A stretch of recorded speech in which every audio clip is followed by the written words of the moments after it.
What's going on YouTube? Today I'm going to teach you how to build a good LA.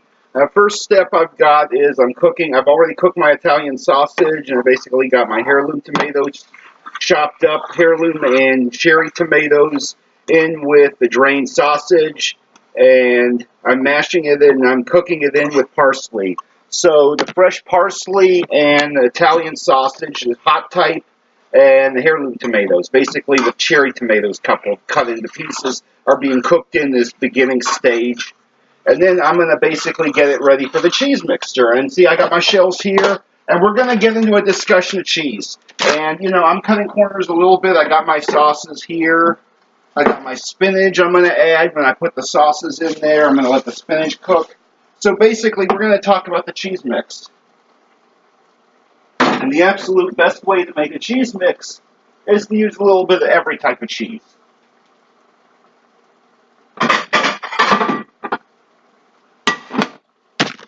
So first of all, you get your dense ricotta, which looks like the cheese block form. And it's a cheese block, basically. And this is where you use your two different types of cheese. You use your block cheeses and your grated cheeses. But you want to grate your cheese freshly. But for this, we're going to cut corners a little bit. And we're just going to use this type of cheese, which is a 4-blend pizza cheese. It has basically whole milk mozzarella, provolone, Parmesan, and Romano. So it'll work pretty decently. It's really a cheese blend. And it's going to go in with the cheese mix. Because, see, this is where the cheese mix is mixed in with these things. And at the same time, we get our Italian seasoning, you know, the basil, oregano, parsley, oregano, and, you know, your different spices, like especially your garlic and oregano and parsley. And all your Italian herbs. And maybe a little bit of rosemary can be added to the Italian herbs, but this is mostly garlic and oregano and basil, and some parsley added, but it's Italian seasoning. And it's one of those things that gives a good savory touch to your cheeses. Like if you use a little garlic salt with your ricotta, it can really build a good finishing touch to that cheese. So right now we're just mixing in this cheese, and we're cooking down the tomatoes with the sausage, because we cook them together to give an intense flavor and give the tomato sausage flavor to the sauce, and the sauce to the sausage flavor, like your tomato and your meat and your cheeses all should blend together well in the umami, savory, rich, and sweet and tangy pyramid of food. And that's how it's supposed to be with LAs, because you're supposed to complement the whole food palette. And you got to understand, when you're making this, your part skim and your whole milk and all your different grades of cheese make all the effect. Like, you understand the Boar's Head, Sargento, and all your high-end brands of sauce and cheeses have that richer flavor because they feed the cattle better nutrients, and the cheese has more minerals in it. It has more of a rich flavor to it and more of that umami quality, because you understand, when you ferment the milk and then you have the right acidity, you produce these lactic acids and all these complex components that give cheese its flavor. And so you got to get your cheese right when it comes to lasagna, and you got to remember that the ricotta goes phenomenally when you mix it with Romano and Parmesan, a little bit of mozzarella and some Asiago. You mix your brands together. But, you know, for this, I'm just doing this because this was what on my budget, but I prefer to use Romano and Asiago in several different types. Like, sometimes I'll use several in a bag, and then I get a few blocks of the cheese and grate them, because that way when you grate your block cheese, you get better flavor, and then from the good brands of blocks versus the crappy store brands in bags. So, hope this helps. Now I've added the spinach to the sauce, and I'm doing the sauce with spinach, and I always add a lot of spinach to mine because spinach makes really good LAs, and that's one of the vegetables you definitely want to add because it dries up and soaks up moisture, but it makes an amazing flavor when it cooks with the olive oil in the sauce. And spinach is one of those things that can really do amazing things with lasagna.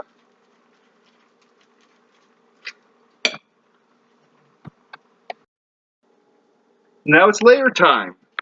Okay, so we go here, and we got our sauce on top of the base of the baking sheet. And we're going to build our first layer in the middle of this. And I always like to add, my layers to the sauce directly with the sauce covering them to lubricate them. Because, see, when you get these layers covering the base, you build some badass LAs. Because, see, what you got to do is make sure that the layers, or we call them lasagnas or LAs, either way, like where I work, we call them LAs, or give slang terms to some foods because it takes so long to prepare. And when you do the LAs, you got to go through endless supplies of gloves and everything. So we call them LAs, but see, this is the beginning part. And the beginning part means you look at your shells here and how they're going to go, and so we drop a little bit of sauce here on top of the sides of the shells. Here, and we drop a little of the sauce here. Italian sausage sauce with the spinach. We drop it on the shell here and let it soak into the first layer. And see, this is crucial. And now we got some pieces of meat too, so we're going to take this meat and we're just going to slice it up a little bit.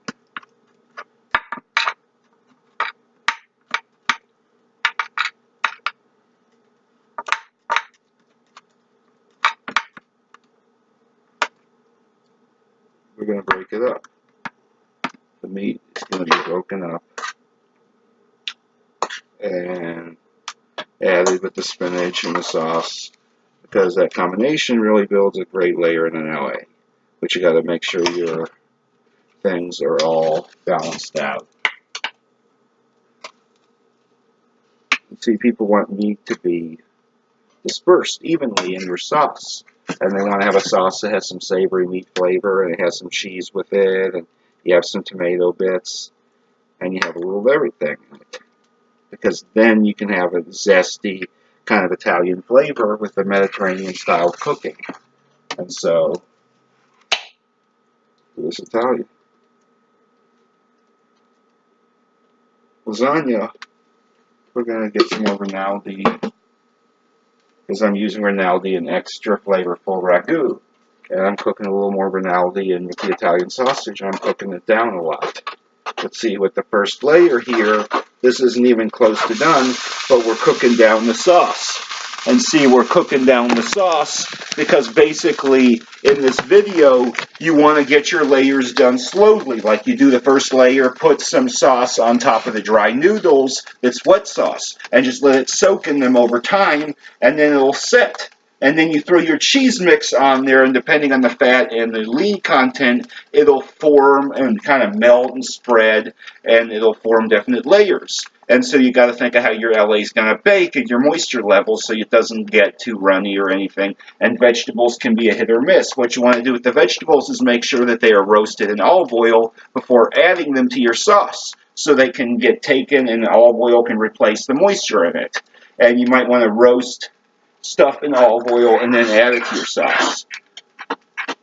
Because in an LA like this, and I call them LAs because it's like the prep name. If you're doing it on printing out labels for the 6 lasagnas you made for today, then you're going to call it LA, and you're going to have, your name and initials. So basically, this is a good recipe on how to use it, but I advise Italian sausage, and I advise going between brands of cheese, because different brands have their different cheeses and spectrums. It's like a glaze. You can buy some glaze thinking it's going to get a golden color, and it turns out brown.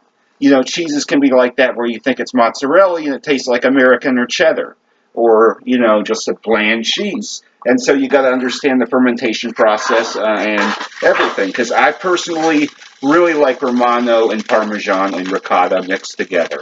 And Asiago and, some mozzarella is good, but you mix your brands of mozzarella, because this is where, like, the store brand stuff tends to all taste the same as cheese. But you start to mix up your brands, and you get slightly different flavors and aftertastes in the cheese because of the fermentation process that they've had. And so, when you're making your lasagnas, you got to have time on your side in order to make sure that every layer forms appropriately and that it doesn't go, basically in a rush. So this is my video, and, then in the end, you can put whatever cheese or whatever you want on the top. just make sure that you got a lot of liquid in that sauce and you're roasting it for a while before you add the cheese.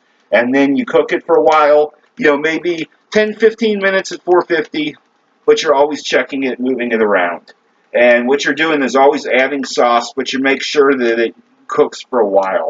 And what I personally do is I cook down my sauces so they get more concentrated.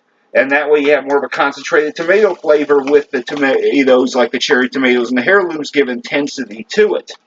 And then you can add Parmesan and Romano cheese to your sauce to really bring out flavor. And I'm going to build the first layer now. I'm going to put my cheese mix on. Always make sure that your cheese mix is dispersed evenly and so that it will form evenly. And that's the key. Making sure that you have good pieces of cheese and good bits of everything mixed over evenly.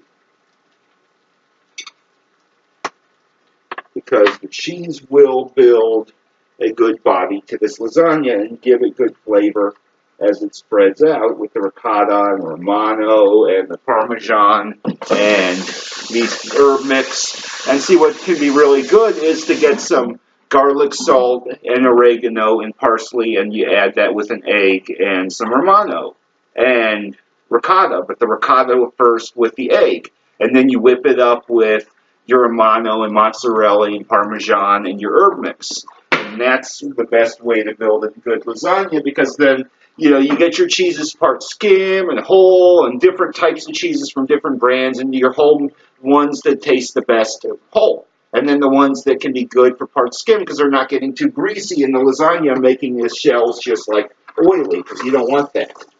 And you want to use olive oil to basically brown your vegetables so you can put them in there and sweat the vegetables in the French style so they will not make it too wet and greasy. So, hope this video helps.